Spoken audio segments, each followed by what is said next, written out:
Hello students, तो ये video होगा BBMKU के सेमेस्टर 1 के स्टूडेंट्स के लिए जिनका AEC 1 paper ability enhancement course 1 जिनका इंग्लिश है। यह वीडियो उनके लिए होगा। देखिए, पेपर का नेम आपका क्या है? English communication.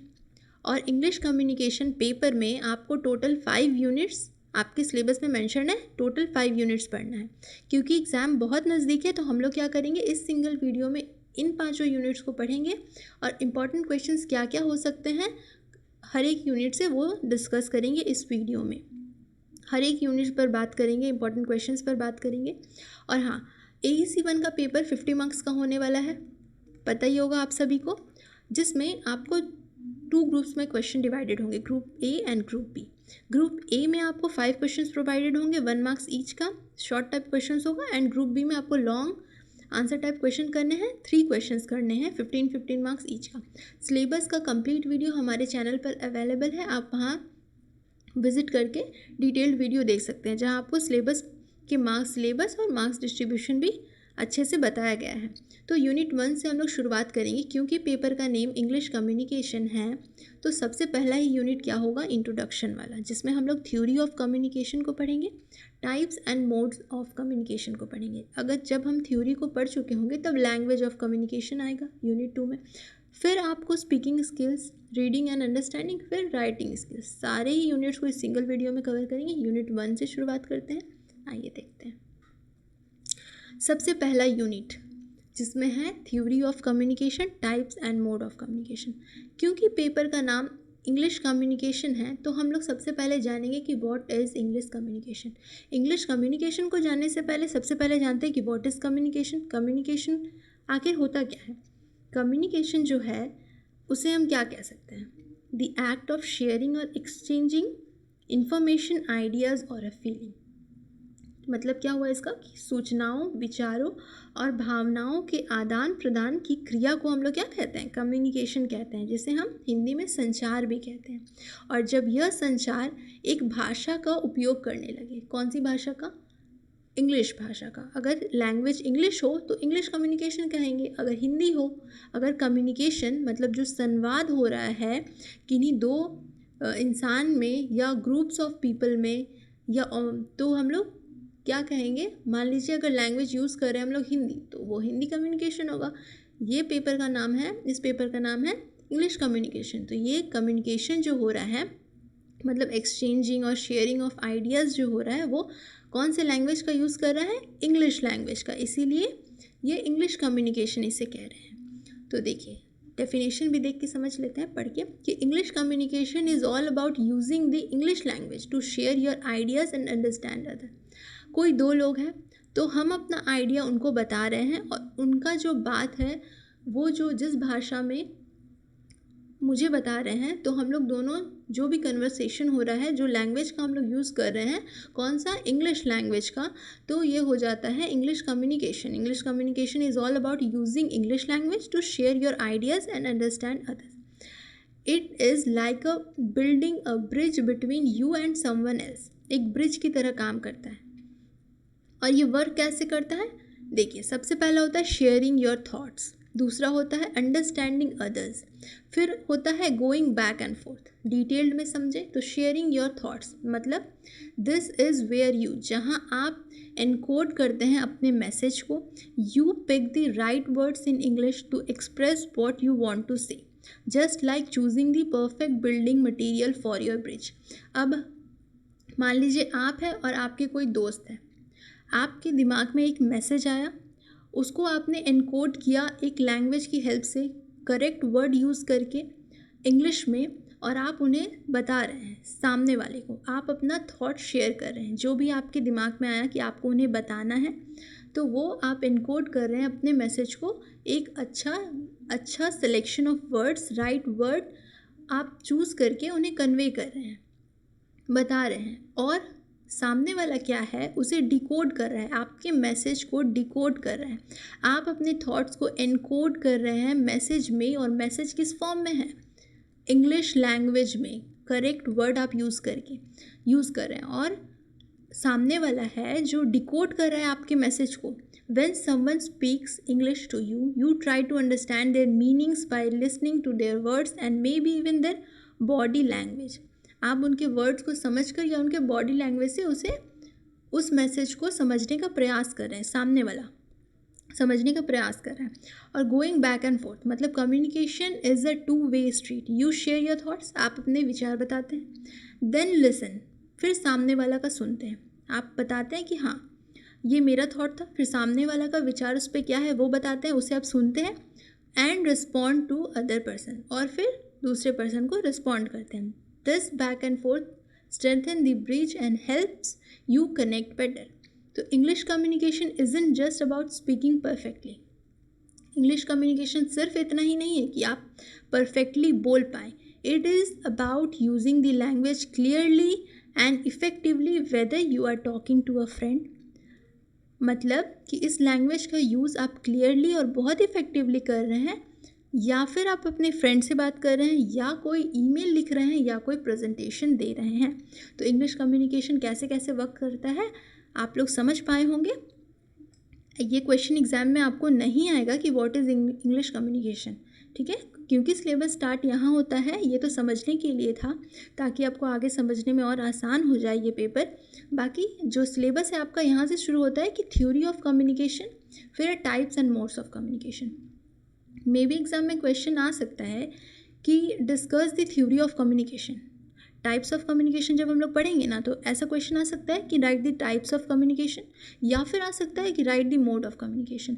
आपको 1 मार्क्स में याद रहे कि शायद ऐसा पूछ लिया जाए कि व्हाट इज़ कम्युनिकेशन, तो you have to answer that. ठीक है, तो थ्योरी ऑफ कम्युनिकेशन देखते हैं कि communication theory isn't a single और मैजिकल फार्मूला. ये कोई सिंगल या मैजिकल फार्मूला नहीं है कि थ्योरी ऑफ कम्युनिकेशन दे दिए डैश डैश, नहीं. It is a vast field that explores how we create, share and understand information with each other. It delves into the intentional and unintentional ways we connect both verbally and non-verbally. Here's the breakdown of some key concepts. चलिए की concepts से theory of communication को समझते हैं. जैसा कि first line ही था कि ये कोई मैजिकल फार्मूला नहीं है, बहुत ही वास्ट है. कैसा प्रोसेस काम करता है कम्युनिकेशन की थ्योरी का. देखिए द कम्युनिकेशन प्रोसेस क्या होता है. यहाँ पर चार्ट से हम लोग समझते हैं. देखिए जो सेंडर होते हैं उनके दिमाग में कोई मैसेज आता है, ठीक है, क्या आता है, मैसेज आता है. तो फिर उस मैसेज को हम कौन से चैनल, यहाँ पर चैनल क्या यूज़ करते हैं हम लोग या फिर लैंग्वेज का यूज़ करते हैं, या फिर लिख के बताते हैं, रिटन. मान लीजिए कि वर्बल बता रहे हैं, नॉन वर्बल बता रहे हैं, उसके बाद जाकर ये रिसीवर के पास जाता है हमारा मैसेज. उसके बाद रिसीवर जो है फीडबैक देते हैं हमें. ठीक है, ये तो था यहाँ तो थोड़ा थ्योरी वाला पार्ट को देख के समझ लेते हैं कि क्या होता है. कि imagine sending a secret message to your friend across the classroom. This simple act reflects the core of the communication process. मान लीजिए कि क्लास में बहुत सारे स्टूडेंट हैं, लेकिन आपको अपने दोस्त को एक मैसेज, कोई सीक्रेट मैसेज कन्वे करना है, बताना है. तो इतना पूरा भरा क्लास में आप अपने उस दोस्त को कैसे बताएंगे. उठेंगे, खड़ा होंगे, चिल्ला के बोल देंगे? नहीं, पूरा क्लास को नहीं बताना है, मैसेज सीक्रेट है. तो कैसे हम लोग बताएंगे. देखिए प्रोसेस कैसे वर्क करता है. सेंडर, यहाँ पर कौन होता है, सेंडर कौन होता है, आप, क्योंकि आपको आपके दोस्त को बताना है तो सेंडर आप है. With your secret message in mind, आपको बताना है, मैसेज आपके माइंड में है. कोई भी मैसेज हो सकता है. मान लीजिए कि क्लास में टीचर आपको आज आपका कॉपी चेक करने वाला है और मैसेज आपका ये है सीक्रेट मैसेज कि आपने कॉपी लाना भूल चुके हैं, लेकिन आप अपने दोस्त को बताना चाहते हैं कि कॉपी लाना तो मैं भूल गया.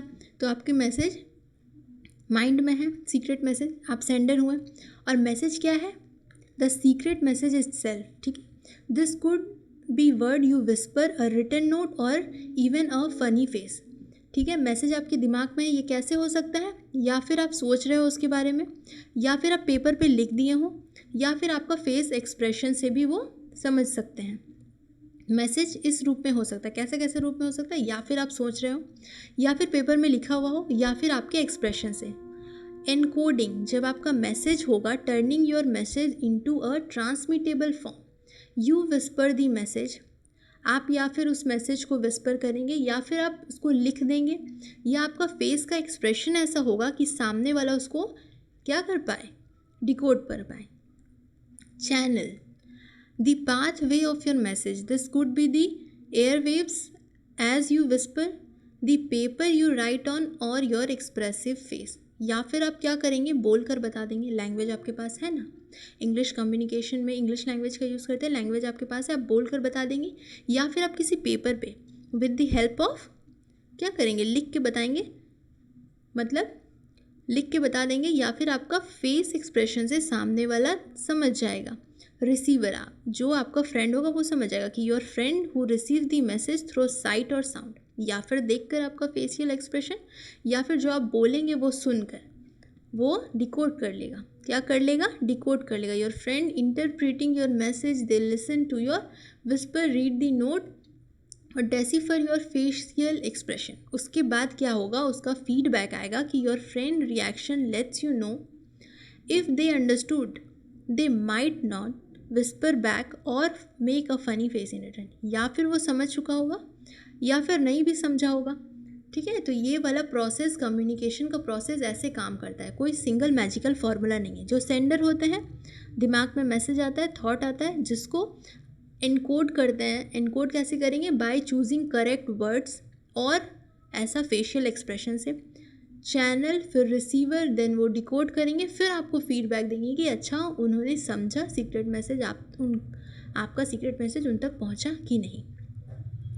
आगे क्या है, नॉइज़, मतलब इस प्रोसेस में डिसरप्शन फैक्टर्स क्या क्या हो सकते हैं। तो नॉइज़ हो सकता है, sometimes things don't go as planned. होता ही है ना कि थिंग्स जैसा प्लान किया होता है, समटाइम्स तो वैसा नहीं होता। Imagine a loud group talking near by while you whisper your message. जब आप इस मैसेज को विस्पर कर रहे हो, बता रहे हो उनको, तब क्या हो सकता है, वो तो क्लासरूम है ना, बहुत लार्ज ग्रुप ऑफ स्टूडेंट्स वहाँ पर मतलब हल्ला कर रहे हो, तो कैसे जाएगा, नॉइज़ तो नहीं जा पाएगा ना, आपका जो आवाज़ है उन तक नहीं, साउंड नहीं जा पाएगा। That is noise. और नॉइज़ क्या है यहाँ पर, डिसरप्शन फैक्टर है।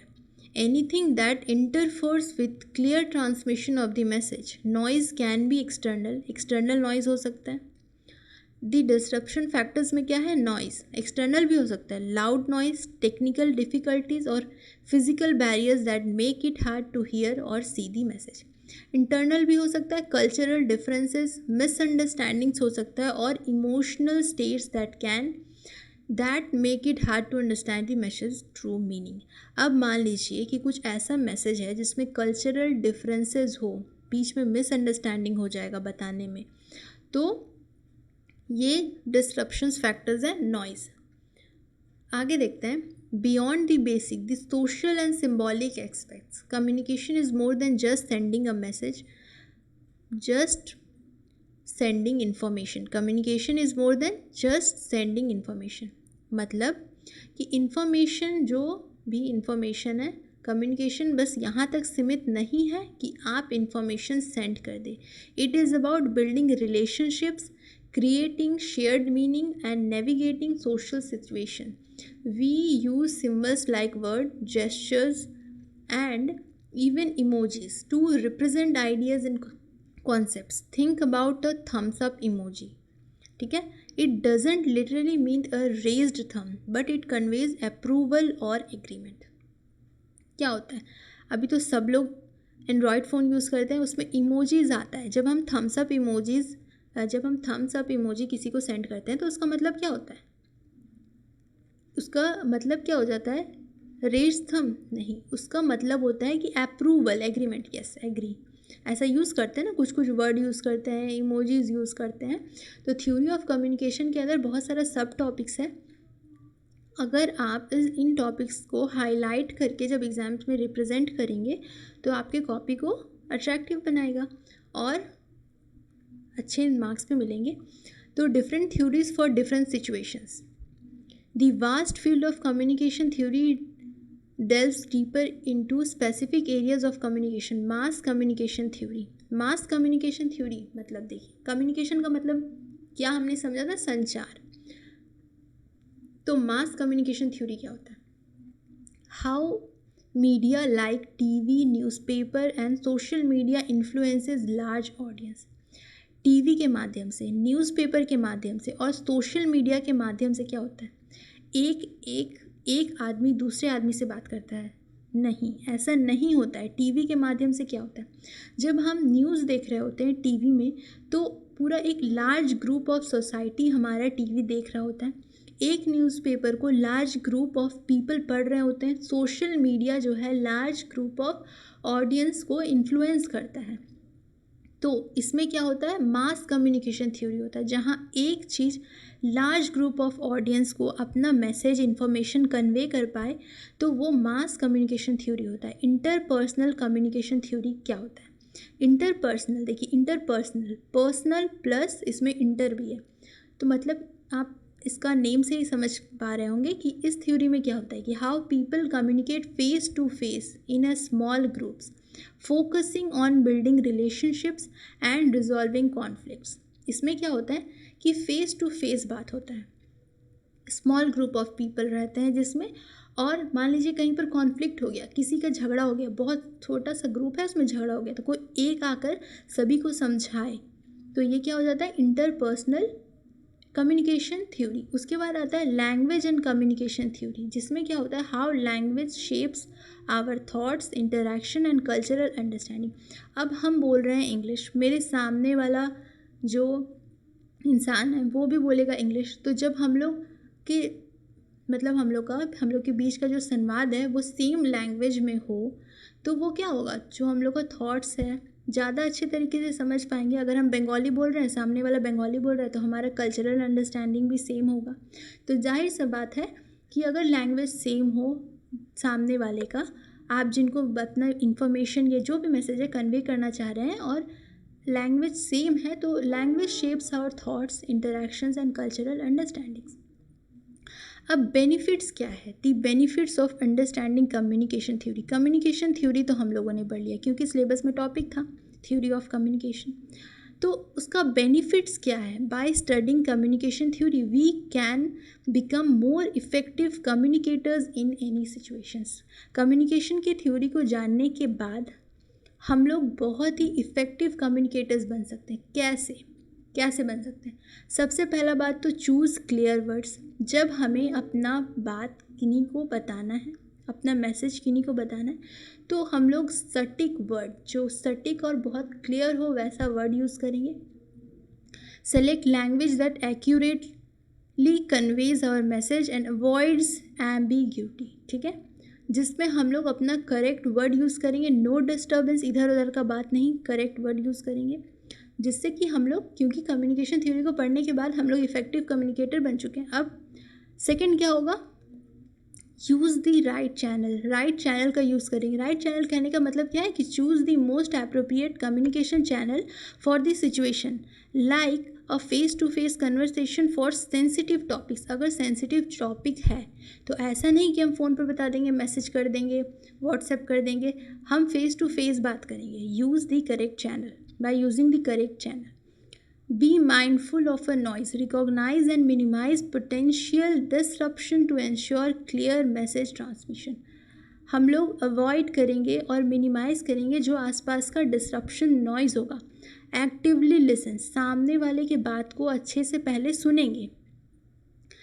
पे close attention to verbal and non verbal cues to understand the full message. अगर जो सामने वाला हमें अपना मैसेज बता रहा है, ऐसा नहीं कि वो बोल रहा है हम इधर उधर ध्यान दे रहे हैं, तो ये एक गुड कम्युनिकेटर और इफ़ेक्टिव कम्युनिकेटर का पहचान नहीं होता है। तो इसका बेनिफिट ही है कम्युनिकेशन थ्योरी को जानने के बाद कि हम एक एक्टिव लिसनर भी बने। प्रोवाइड इफेक्टिव फीडबैक, और जब हम समझ जाते हैं सामने वाले के मैसेज को तो फीडबैक भी दें। क्लियरली कम्युनिकेट आवर अंडरस्टैंडिंग, क्या समझें वो बताएं।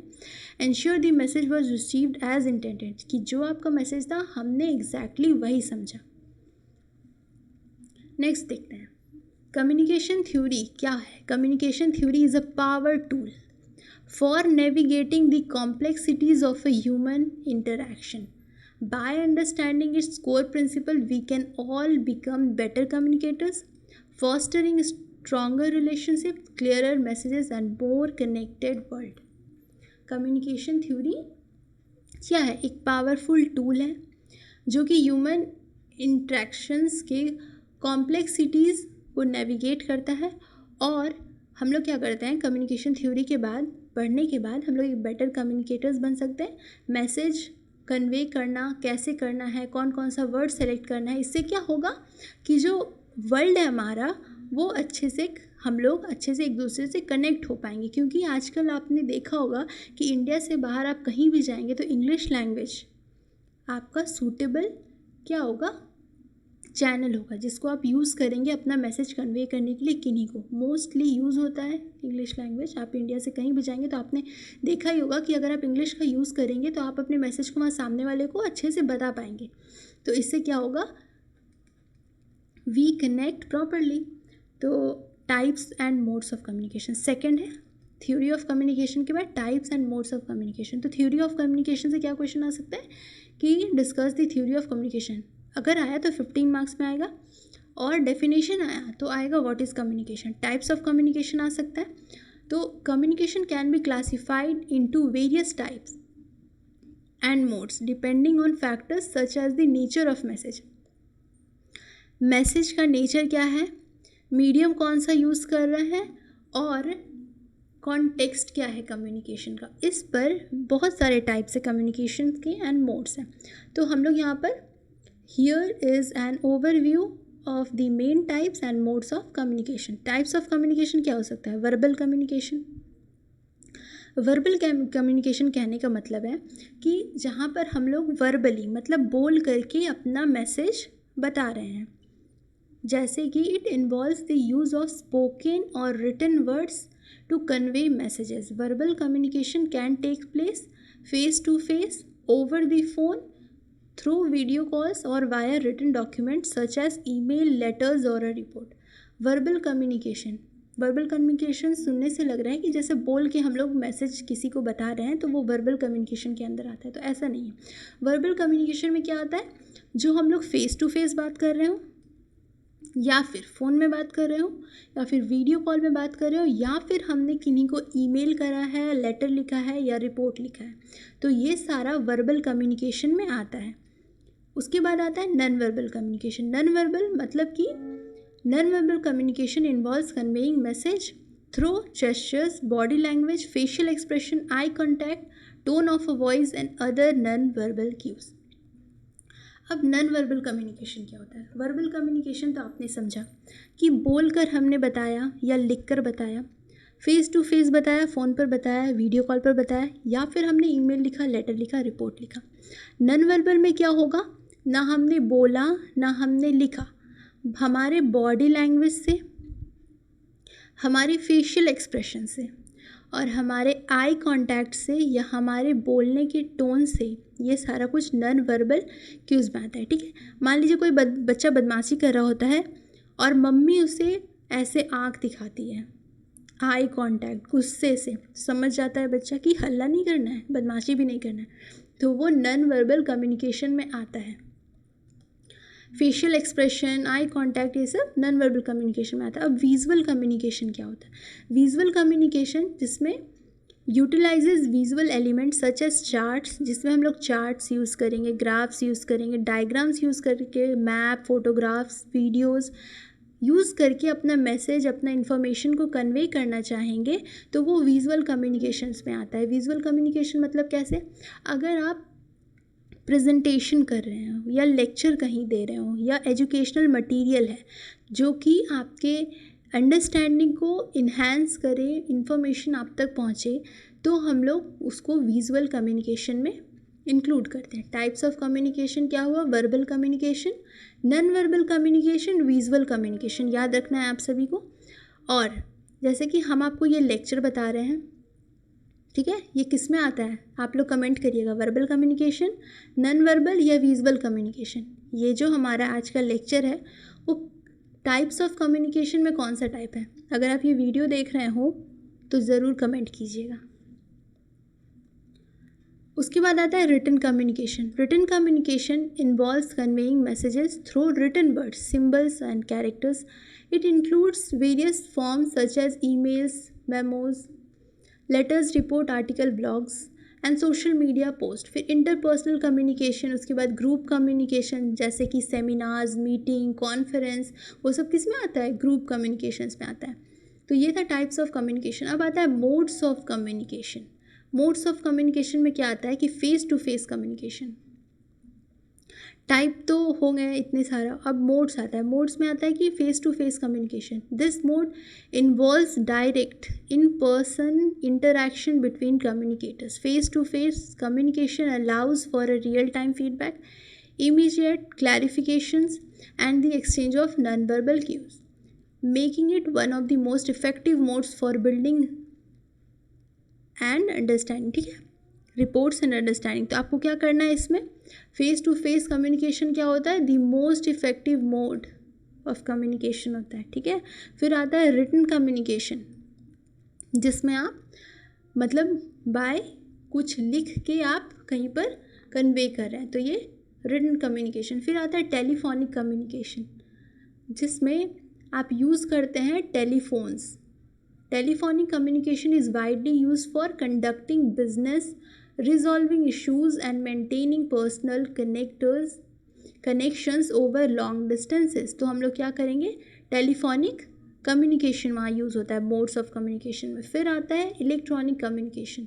Electronic communication facilitates quick and convenient exchange of information but may lack the personal touch of face-to-face interaction।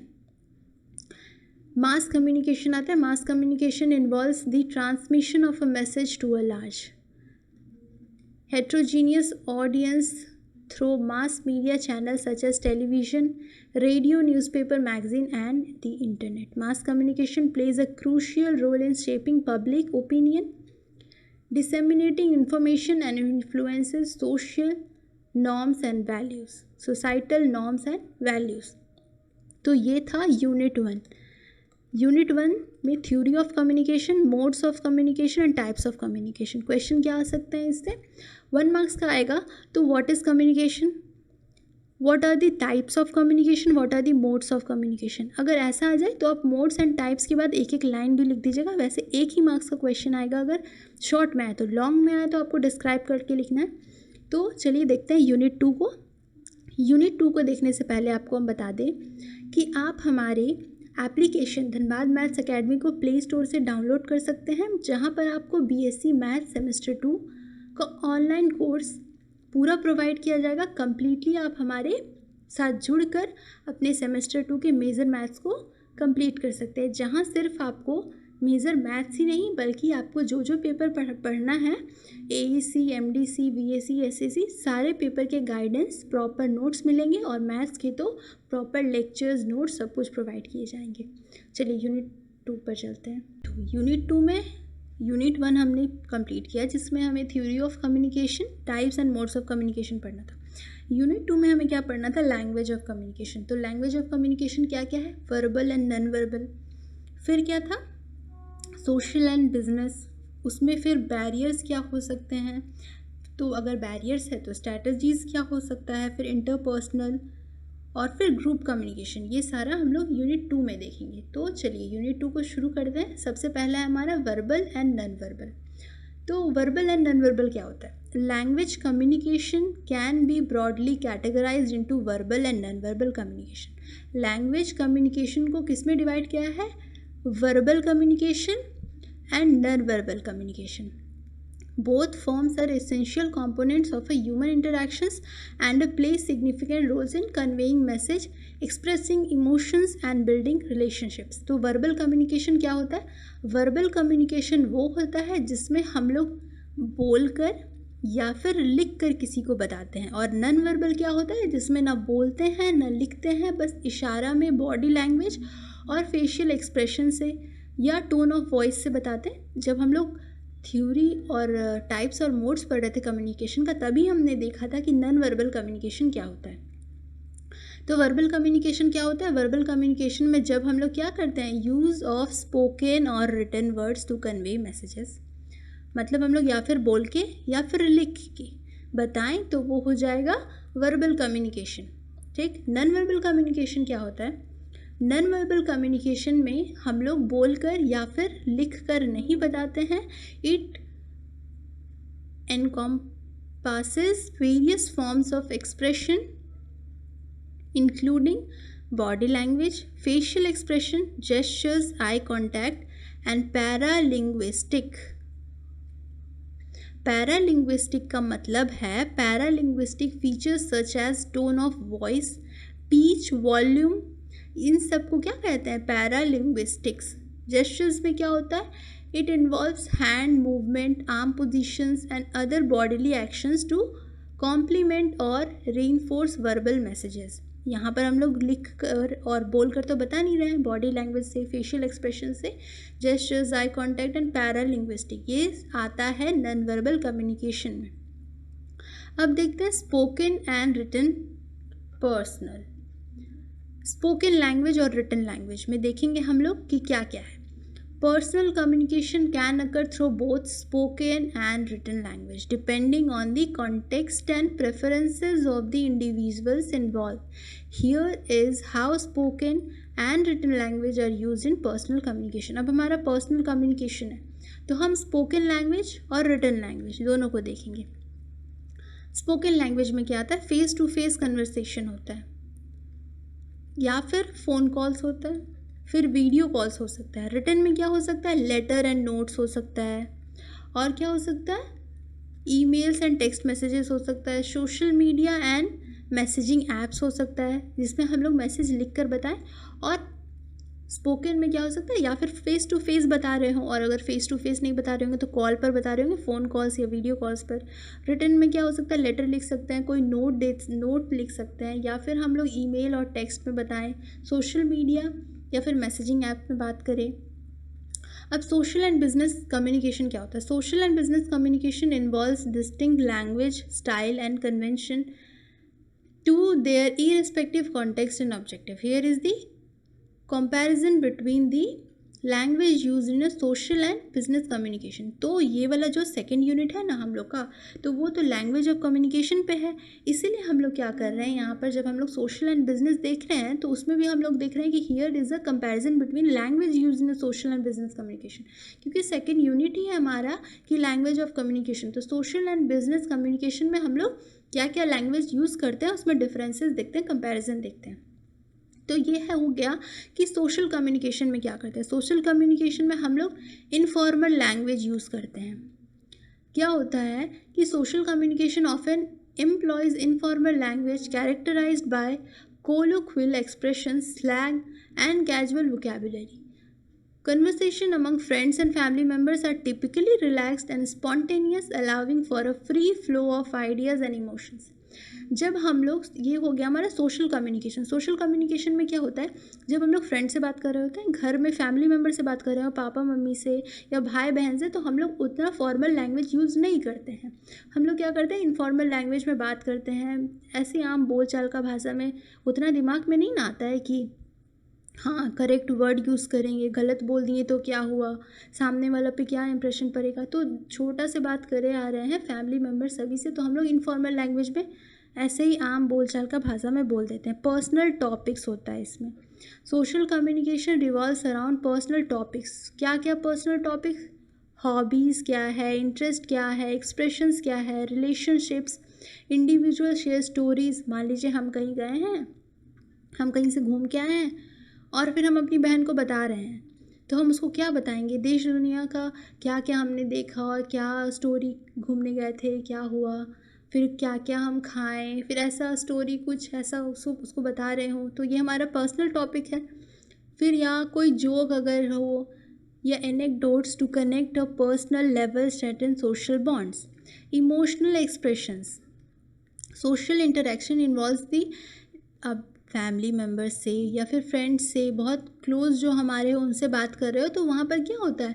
Happiness, sadness, excitement, sympathy. हम लोग इमोशनल एक्सप्रेशंस को यूज़ करते हैं. यहाँ इन्वॉल्व होता है इमोशनल एक्सप्रेशंस. और नॉन वर्बल क्यूज़ का मतलब होता है इशारा. Non verbal communication plays a significant role in social interaction with Individual relying on facial expression, body language and a tone of a voice to convey meaning and establish rapport.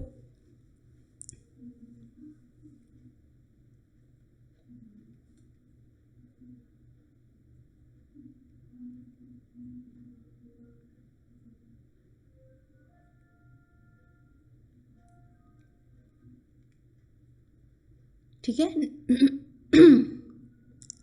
Non verbal cues का मतलब होता है इशारा. Non verbal communication plays a significant role in social interaction with individuals relying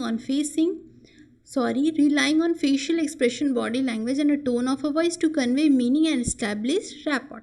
rapport का मतलब होता है सौहार्द, मैत्री संबंध बनाने में.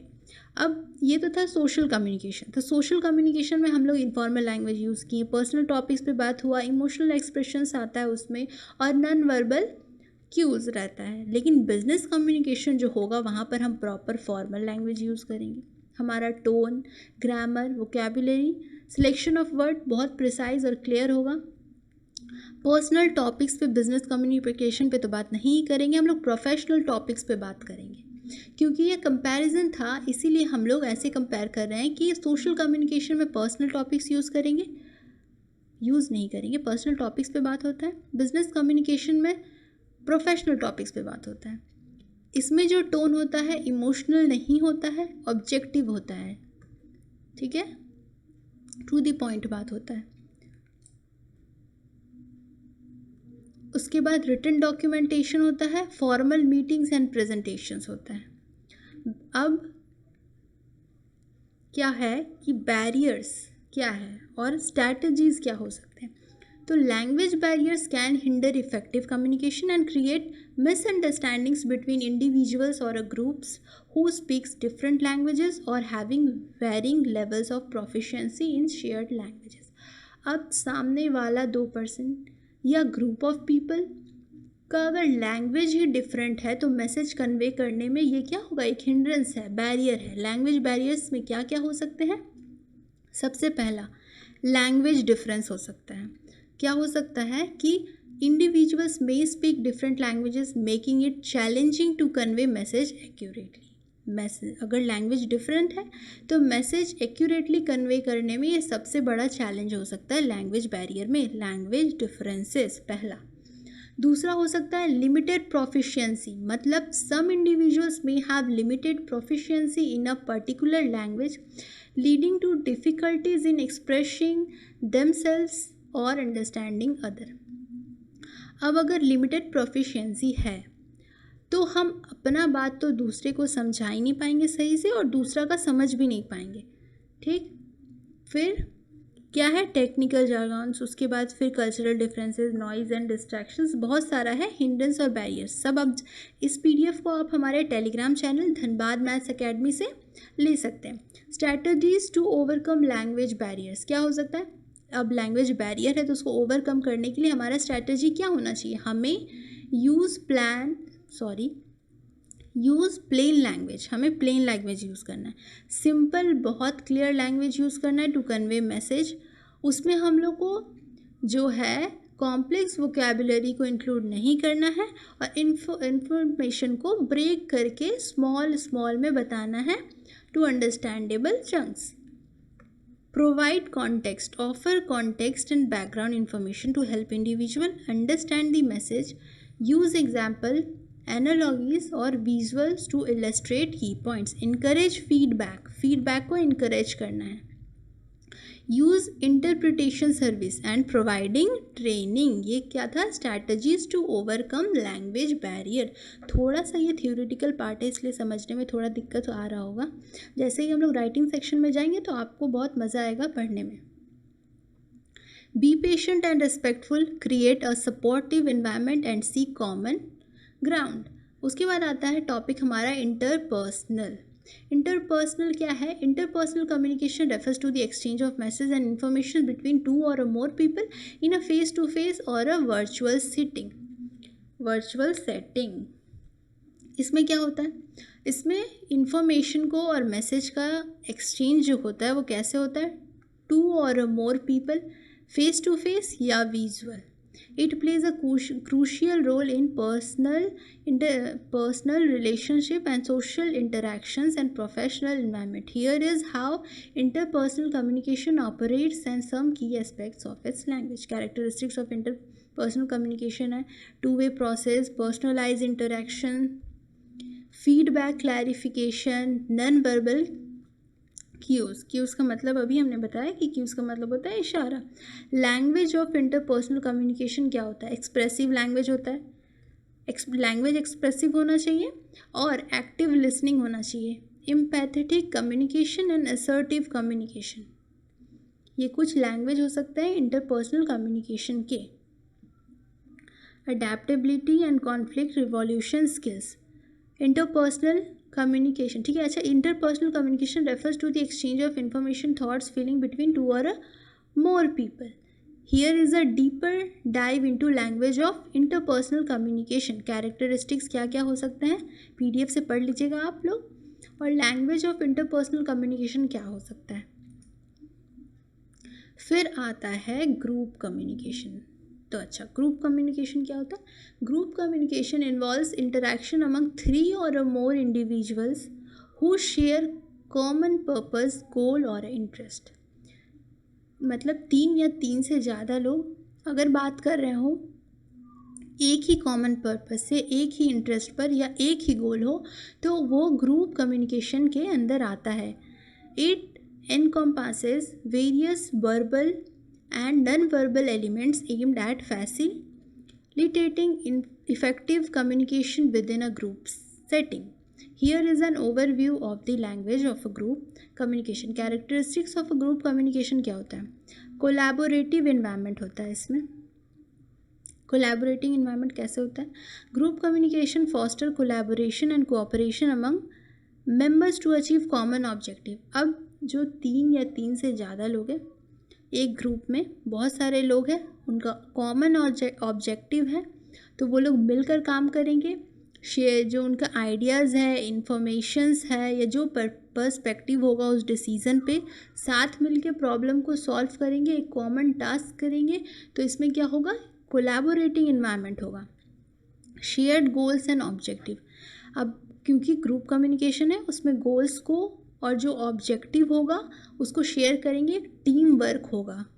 तो ये जो ग्रुप कम्युनिकेशन है ना, वो टीम वर्क को फॉस्टर करता है. डाइवर्सिटी ऑफ पर्सपेक्टिव होगा. देखिए, एक ग्रुप में बहुत सारे इंडिविजुअल्स होंगे, तो उन इंडिविजुअल्स का अलग अलग पर्सपेक्टिव होगा. सभी पर्सपेक्टिव को जानने के बाद किसी एक पर जो विचार किया जाएगा, क्योंकि ग्रुप है, तो group often consist of individual with a diverse background, experiences and view point. सबका अलग अलग होगा व्यू पॉइंट, एक्सपीरियंसेस और बैकग्राउंड.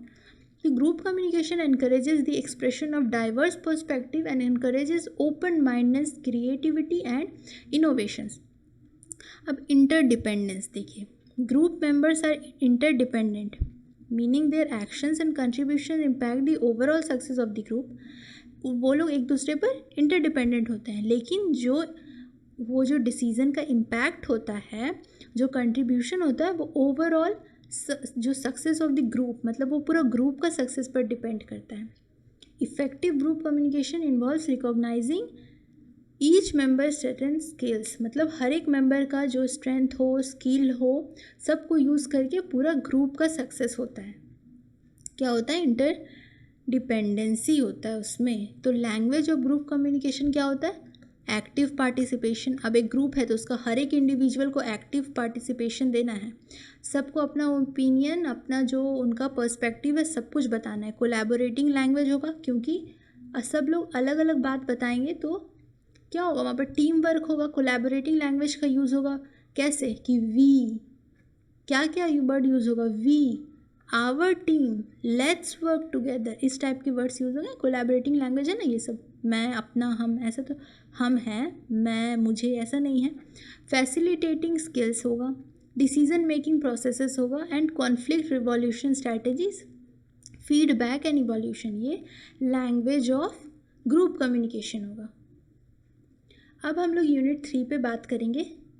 तो ये है हमारा यूनिट 3. यूनिट 3 में हमें क्या पढ़ना है? स्पीकिंग स्किल्स, जिसमें हम लोग देखेंगे कि what is monologue, what is dialogue. ये सब इंपॉर्टेंट क्वेश्चन हो सकता है इस यूनिट का।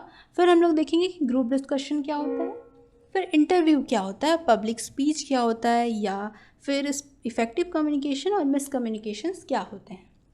शुरुआत करते हैं कि व्हाट इज़ मोनोलॉग। इस यूनिट का ये इंपॉर्टेंट क्वेश्चन हो सकता है कि व्हाट इज़ मोनोलॉग, मोनोलॉग क्या है। तो a monologue often spelled as a monologue, MONOLOG, बहुत जगह ऐसे लिखा जाता है, या फिर बहुत जगह कैसे लिखा जाता है, ऐसे, मोनोलॉग। मोनोलॉग क्या होता है? मोनोलॉग इज अ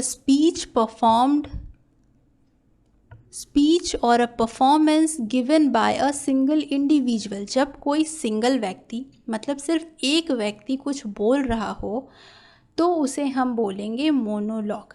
जैसे कि क्या हो सकता है, या फिर वो व्यक्ति अपना सीरीज ऑफ आइडिया बता रहा हो, या फिर कोई स्टोरी बता रहा हो।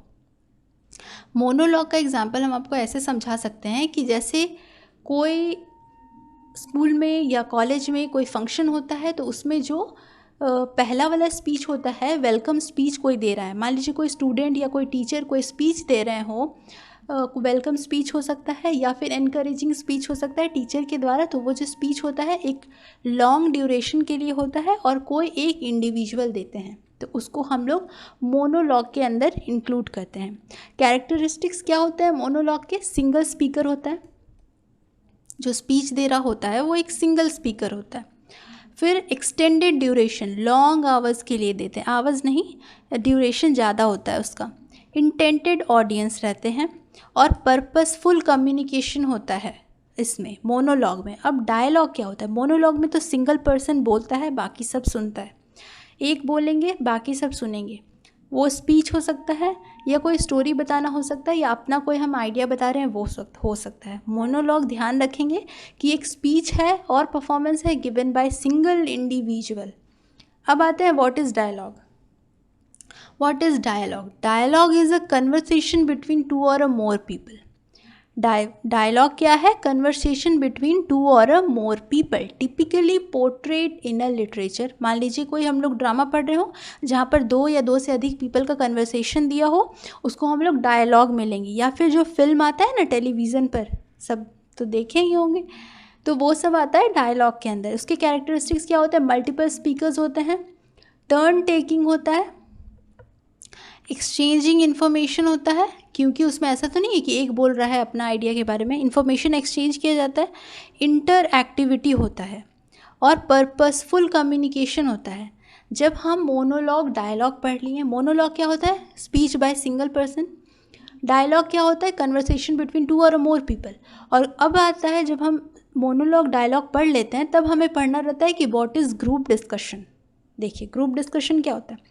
अ ग्रुप डिस्कशन मतलब GD is a structured communication activity in which a group of individuals discuss a topic or issue with the main aim of sharing perspective, exchanging ideas and reaching a collective understanding or a decision. Group discussion GD। अक्सर हम लोग banking के exam में सुनते हैं ना कि उसका रिटन हो गया है, उसका प्री का एग्ज़ाम क्लियर हो गया है, रिटन क्लियर हो गया है, मेंस भी क्लियर हो गया है, अब GD बचा हुआ है। GD में क्या होता है? ग्रुप डिस्कशन है। ग्रुप ऑफ इंडिविजुअल्स को एक टॉपिक दे दिया जाता है, आप उस पर डिस्कस करिए, बाकी आपकी एफिशिएंसी को वहाँ पर बैठे टीचर्स जज करेंगे।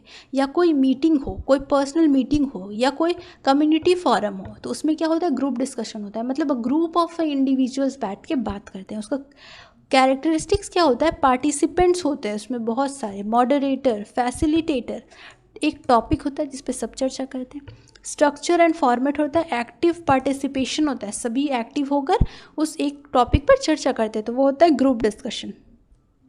गोल ओरिएंटेड होता है ग्रुप डिस्कशन, ध्यान देंगे, एंड फीडबैक एंड रिफ्लेक्शन होता है ग्रुप डिस्कशन में। अब जब हम मोनोलॉग, डायलॉग, ग्रुप डिस्कशन पढ़ लिए, तब हम लोग को सबसे इम्पॉर्टेंट चीज़ क्या पढ़ना है कि इफ़ेक्टिव कम्युनिकेशन क्या होता है और मिस कम्युनिकेशन क्या होता है। इफ़ेक्टिव कम्युनिकेशन क्या होता है?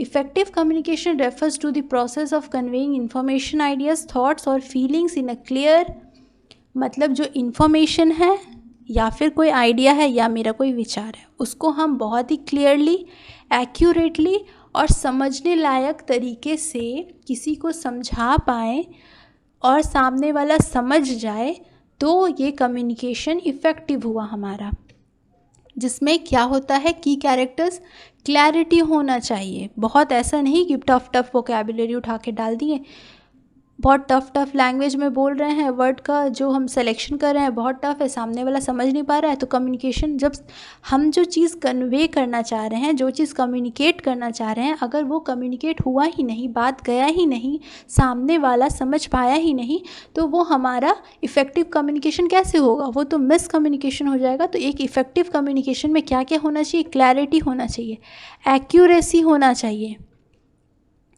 और क्या होना चाहिए? Relevance, engagement, empathy and feedback. On the other hand miscommunication can occur due to various factor. अब मिसकम्युनिकेशन क्यों हो जाता है?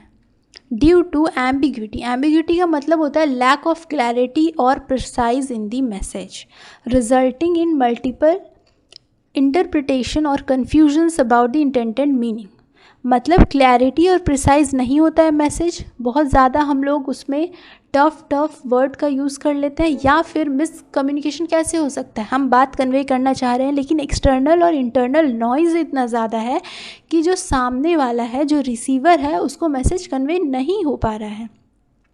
Miss match expectations. अब सामने वाला का एक्सपेक्टेशंस कुछ और है और जो सेंडर है उसका एक्सपेक्टेशंस कुछ और है, तो सेंडर और रिसीवर के एक्सपेक्टेशंस मैच नहीं हो रहे होंगे, तब फिर मिसकम्युनिकेशन हो जाएगा। Poor listening. अब रिसीवर अच्छा लिसनर नहीं है, सेंडर मैसेज को कन्वे कर रहा है, वो सुन नहीं रहा है सामने वाला, तो भी मिसकम्युनिकेशन हो जाएगा। Language barrier. अगर लैंग्वेज डिफरेंस से समझ नहीं पा रहे हैं तो ये मिसकम्युनिकेशन में आएगा। नॉन वर्बल क्यूज़, ये भी आएगा। अब देखिए सबसे important, interview. What is interview? Interview का नाम तो आप सब ने सुना होगा। इंटरव्यू क्या होता है? An interview is a formal meeting. ये एक फॉर्मल मीटिंग है जिसमें कन्वर्सेशन होता है टू और a more people, typically conducted for a purpose of gathering information, assessing qualification, evaluating suitability or making decision. Interviews are commonly used in various contexts including job recruitment. आपने job recruitment में तो अक्सर ही सुना होगा कि job के लिए interview हो रहा है, या फिर जर्नलिज्म, या फिर रिसर्च, या एडमिशन। स्कूल में एडमिशन्स के लिए भी आजकल कहीं कहीं पर इंटरव्यूज़ होते हैं। और इंफॉर्मेशन गैदरिंग। की कैरेक्टरिस्टिक्स क्या होता है? इंटरव्यू में पार्टिसिपेंट्स होते हैं, ठीक है, पार्टिसिपेंट होते हैं। मान लेते हैं कि हम यूपीएससी का इंटरव्यू को इसमें एज ए एग्जाम्पल कंसीडर करते हैं, तो उसमें क्या होता है? बहुत सारे पार्टिसिपेंट्स होते हैं, किसी एक पर्पस के लिए वो इंटरव्यू कंडक्ट करवाया जाता है। और क्या होता है? Format. Interviews can take different formats including one on one interviewers, panel interviewers. मान लीजिए एक वन ऑन वन इंटरव्यूअर्स होंगे, या फिर पैनल होगा जिसमें बहुत सारे इंटरव्यूअर्स होंगे, या ग्रुप ऑफ इंटरव्यूअर्स होगा जिसमें मल्टीपल इंटरव्यूअर्स होंगे। तो वो सब का एक फॉर्मेट होता है। लोकेशन होगा, ड्यूरेशन होगा कि इतना से इतना तक कंडक्ट करवाया जाएगा, 30 minutes to an hour. Job interviews typically last between 30 minutes to an hour. फिर प्रिपरेशन, असेसमेंट एंड डिसीजंस। ज़्यादा ये सब पढ़कर इन सब को हम डिस्कस करेंगे तो लेंदी हो जाएगा वीडियो आपके लिए, और फिर समझने में भी दिक्कत होगा। What is public speech? अब पब्लिक स्पीच क्या होता है? Public speech also known as public address और oration in a formal presentation और discourse delivered by speaker to an audience in a public setting. Public speeches are intended to inform, persuade, inspire, entertain or motivate listeners to a particular topic or a school. अच्छा, public speeches कहाँ कहाँ होता है? किसी event में होता है, such as conference में होता है, सेमिनार्स अगर हो रहा है तो, या फिर लेक्चर्स हो रहा है। लेक्चर्स में क्या होता है कि टीचर बोल रहे होते हैं, group of a people, group of students बैठ के सुन रहे होते हैं। रैलीज़ में होता है, रैलीज तो सबने देखा होगा ना। फिर सेरेमनीज़ में होता है, या पॉलिटिकल गैदरिंग में होता है। जैसे कि अभी अगर इलेक्शन है तो कोई नेता आया, फिर नेता आएंगे, फिर वहाँ पर पॉलिटिकल लीडर्स जो होंगे अपना स्पीच देंगे, बहुत सारे लोग बैठकर सुनेंगे क्या क्या होने वाला है, क्या क्या फैसिलिटीज़ मिलने वाले हैं, ये सारा कुछ बताते हैं, सब लोग सुनते हैं। उसमें कैरेक्टरिस्टिक्स क्या होता है पब्लिक स्पीचेस में? स्पीकर होता है, एक स्पीकर होता है ना, वही तो स्पीच देंगे और बाकी लोग सुनेंगे।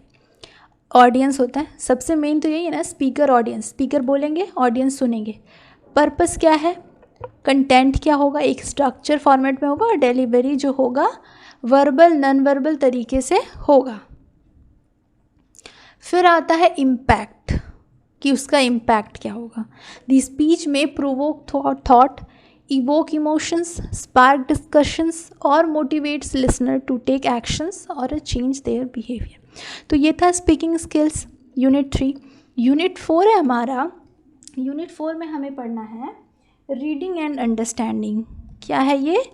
Reading and understanding.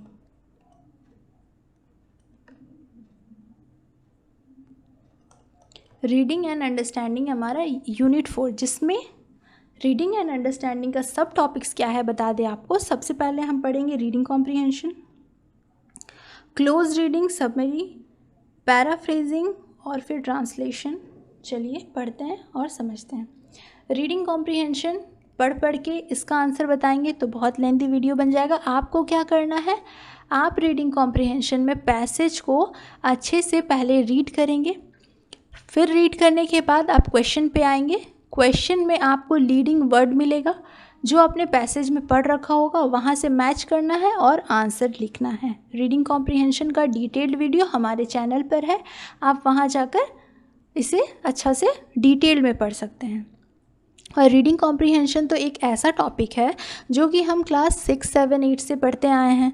तो इसको एक जहाँ पर क्या होता है, एक पैसेज गिवन होता है या फिर वो पोएम भी हो सकता है और वहाँ से हमें क्या करना है और कुछ क्वेश्चंस रहते हैं, उसे पढ़कर आंसर देना रहता है। तो देखिए यहाँ पर टोटल 1, 2, 3 और फिर 4 पैसेज प्रोवाइडेड है जिसका विद आंसर है। आप इसे एक बार प्रैक्टिस कर लेंगे, फिर आपको प्रैक्टिस के लिए भी पैसेज दिया गया है। इस पीडीएफ को बार बार बोल रहे हैं हम कि इस पीडीएफ को आप Dhanbad maths academy Telegram channel से डाउनलोड कर सकते हैं, वहाँ आपको प्रोवाइड किया गया है और फिर आप इसे प्रैक्टिस कर सकते हैं। देखिए प्रैक्टिस के लिए भी आपको पैसेज 1, पैसेज 2, पैसेज 3 इतना काफ़ी है to score a good marks in your exam. अगर रीडिंग कॉम्प्रिहेंशन में कोई पैसेज आए तो फिर समरी पैराफ्रेजिंग क्या होता है? Summary paraphrasing is a technique, ये एक टेक्निक है use to condense and restate the main ideas और points of the text in a concise and clear manner while retaining और ओरिजिनल मीनिंग। ठीक है, आप किसी पैसेज को या फिर किसी आइडिया को पढ़ रहे हैं और फिर उसके सबमेरी को पैराफ्रेज कर रहे हैं, पूरा नहीं डिटेल्ड में, बस इतना कि उसको पढ़ने के बाद आपको पता चल जाए कि उस पैसेज में क्या था। क्या होना चाहिए? कॉन्साइजनेस होना चाहिए, क्लैरिटी होना चाहिए और ओरिजिनलिटी होना चाहिए। ठीक है, एग्जाम्पल से समझते हैं। एक पैसेज दिया है, ठीक है, इस पैसेज को आपको पहले पढ़ना है, फिर आपको क्या करना है, एक सबमेरी लिखना है। Write a summary on the above passage. हम पूरा पैसेज को पढ़े और जितना हमको समझ आया उसको हम अपने ओन वर्ड में यहाँ पर लिख लिए। तो ये क्या होता है? सबमेरी पैराफ्रेजिंग। पूरा पैसेज का सबमेरी हम तैयार कर दिए, मतलब जो हमें समझ में आया है उसको हमने समराइज़ करके यहाँ पर लिख लिया। पूरा का पूरा पैसेज नहीं लिखना है, जितना आपने समझा। जैसे कि पूरा पैसेज पढ़ने के बाद जब आप इस समरी को पढ़ेंगे ना तो आपको पता चल जाएगा कि पूरा पैसेज में क्या था, तुरंत आपको पता चल जाएगा। पैसेज 2 भी दिया है जिसका समरी जो है वो भी बना हुआ है। आप इसको पढ़कर, इस समरी को पढ़कर एक बार समझ लीजिएगा और below you will get some passage, read it and make summary of it. This will boost your practice. यहाँ पर कुछ समरी आपके प्रैक्टिस के लिए दिए गए हैं। आपको क्या करना है, इसको पहले पढ़ लेना है और इसका समरी लिखना है। और हाँ, लिखने के बाद सेमेस्टर 1 के स्टूडेंट्स अपने ग्रुप में इसको ज़रूर शेयर करेंगे। वहाँ पर अगर और जो डाउट भी रहेगा वो भी आप वहाँ पर पूछ सकते हैं। ठीक है, और देखिए बहुत सारे पैसेज दिए गए हैं। इसके बाद आता है ट्रांसलेशन, हिंदी टू इंग्लिश और फिर इंग्लिश टू हिंदी, दोनों ही ट्रांसलेशन है। हिंदी टू इंग्लिश में ट्रांसलेशन है, ठीक है। Tips to do errorless translation क्या होता है? सबसे पहले तो आपको जो दिया हुआ है हिंदी में, मान लीजिए एक सेंटेंस दिया हुआ है, उसको आपको सबसे पहले समझना है अच्छे से। Understand the context and meaning clearly, आप खुद पहले समझ जाइए। फिर maintain accuracy and clarity in translation. उसके बाद आपको adapt to English language convention and review and revise for errors and improvement. जैसे कि एग्जाम्पल में है कि मेरे दोस्त ने स्कूल में अपनी पसंदीदा कहानी सुनाई और सभी को हंसी आई। सब्जेक्ट क्या है? मेरे दोस्त, मतलब my friend told his favourite story in a school and everyone laughed. कितना ईजी वे में इसको ट्रांसलेट किया गया है। आप ये सारे एग्जाम्पल और फिर इस प्रैक्टिस को, अच्छा एग्जाम्पल में तो पहले से सॉल्व है, लेकिन प्रैक्टिस क्वेश्चन को आप सॉल्व करके देखिए। टोटल 10 है, 10 के आंसर भी यहाँ प्रोवाइडेड है। बिना देखे आप पहले इसको ट्रांसलेट कीजिए, फिर आंसर से मैच कीजिए और it will definitely help you. फिर आता है रिपोर्ट राइटिंग फॉर न्यूज़पेपर। अगर आप न्यूज़पेपर पढ़ते होंगे तो आपने ज़रूर वहाँ पर रिपोर्ट राइटिंग देखा होगा। कैसा होता है रिपोर्ट राइटिंग? होता क्या है, सबसे पहले उसका डेफिनेशन से समझते हैं, फिर उसका फॉर्मेट भी देखेंगे कि कैसा होता है। Report writing is a process of presenting structures, information, findings और recommendation on a particular topic. ये जो रिपोर्ट राइटिंग का वीडियो, पर्टिकुलर एक वीडियो में मैंने रिपोर्ट राइटिंग को अच्छे से डिस्कस किया, वहाँ से भी देख सकते हैं। यहाँ पर बस हम ओवरव्यू देंगे कि अगर क्या होता है रिपोर्ट में, क्या होता है कि किसी डेटा को, कोई रिसर्च को या कोई घटित घटना के बारे में लिख कर या बोल कर बताना है। रिपोर्ट राइटिंग फॉर न्यूज़पेपर है यहाँ पर, तो हम लिख कर बताएंगे। और रिपोर्ट क्या होता है, जो हम न्यूज़पेपर में, जो हम न्यूज़ में सुनते हैं कि क्या होता है, एक रिपोर्टर कोई घटित घटना के बारे में हमें जानकारी दे रहा होता है, तो उसको हम लोग रिपोर्ट कहते हैं। फॉर्मेट क्या होता है? Tips to write attractive report writing, आप यहाँ पर पढ़ लीजिएगा और एग्जाम्पल से बताते हैं। देखिए, सबसे पहले रिपोर्ट राइटिंग में सबसे मेन होता है हेडिंग। आपको effective and attractive heading choose करना है ताकि जो व्यूअर्स है, जो रीडर्स है, उसका अटेंशन ग्रैब कर पाएँ।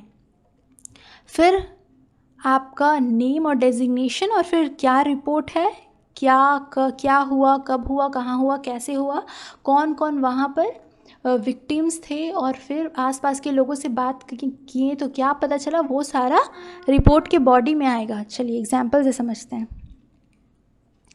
यहाँ पर एक एग्जाम्पल है, देखिए क्या है कि Ranikhet district Uttarakhand on the occasion of Basant Panchami celebration had organise 3-day cultural festival. You are Bhupendra और Priyanka Bisht.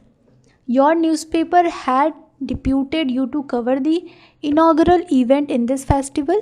As a newspaper reporter, use the given cues along with your own ideas to write a report about the same in 120 to 150 words. देखिए, report writing बहुत ही important topic है, 15 marks में exam में पूछा जा सकता है।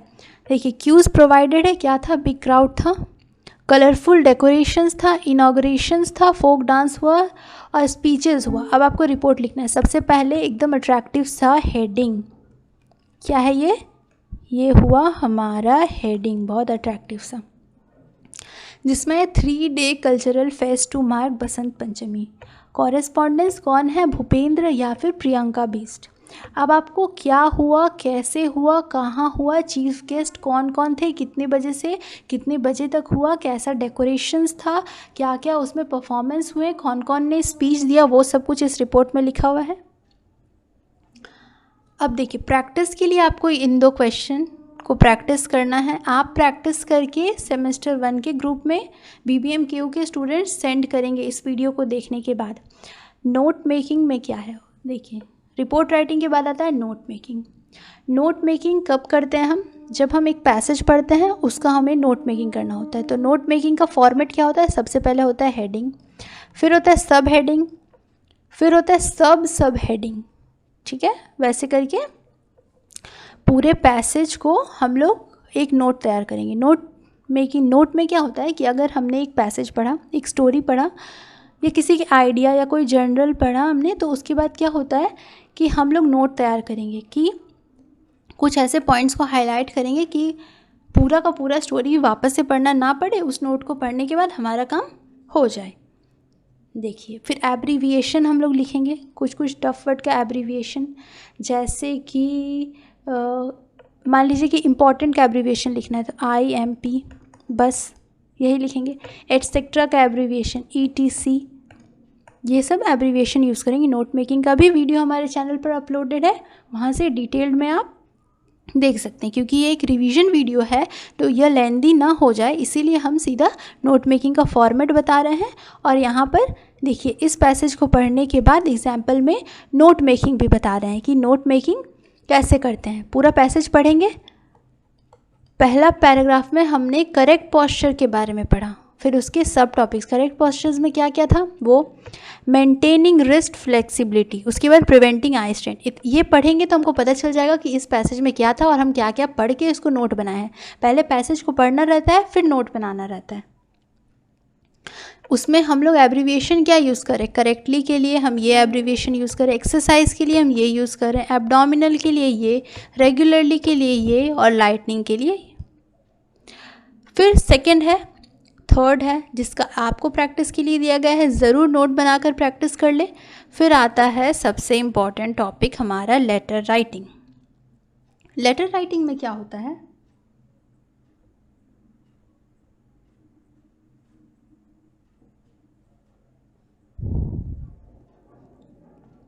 देखिए, letter writing is the act of composing a writing message to communicate some with someone else। Letter, several types of letter होता है, बहुत सारे लेटर होता है, फॉर्मल, इनफॉर्मल। देखते हैं कौन कौन सा होता है। फॉर्मल लेटर होता है, जिसमें फॉर्मल लेटर में क्या क्या कौन कौन सा लेटर आता है, job application letters, cover letters, letter of complain, letter of resignation.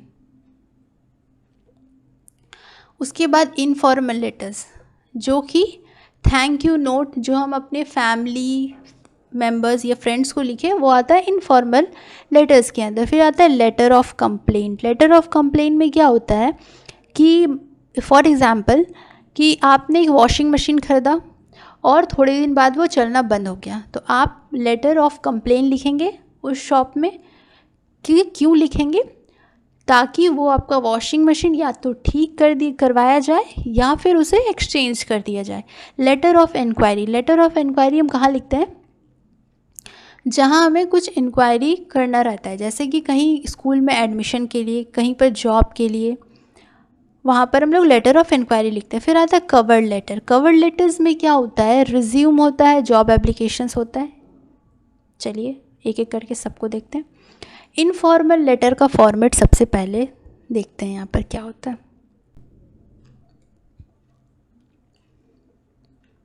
Your address with pin code, फिर डेट, फिर सैल्यूटेशन। इनफॉर्मल लेटर है, मतलब फ्रेंड्स या फैमिली मेम्बर्स को लिखना है, फिर लास्ट में complimentary closing and your name लिख के इस लेटर को कंप्लीट कर देना रहता है। ये क्या है, इनफॉर्मल लेटर का फॉर्मेट है। फॉर्मल लेटर का फॉर्मेट देखिए, सबसे पहले आपको नेम ऑफ द सेंडर लिखना है, फिर एड्रेस लिखना है, डेट लिखना है।